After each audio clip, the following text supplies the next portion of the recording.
చేప కథ. అనగనగా ఒక రాజు. ఆ రాజుకు 7 కొడుకులు. 7 కొడుకులు వేటకు పోయిరి. 7 చేపలు తెచ్చి ఎండవేసిరి.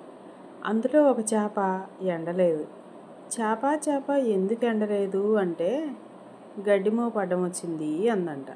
గడ్డిమోప ఎందుకు అడ్డం వచ్చావు అంటే ఆవు నన్ను మేయలేదు అన్నదట. ఆవు ఎందుకు మేయలేదు అంటే గొల్లవాడు మేపలేదు అన్నదట.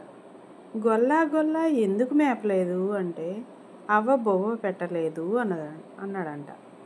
అవ్వ ఎందుకు బొవ్వ పెట్టలేదు అంటే పిల్లవాడు ఏడ్చినాడు అందంట. పిల్లవాడ ఎందుకు ఏడ్చినావు అంటే చీమ నన్ను కుట్టింది అని చెప్పాడంట. చీమ ఎందుకు కుట్టినావు అంటే నా బంగారు పుట్టలో వేలు పెడితే నేను కుట్టినా అందంట.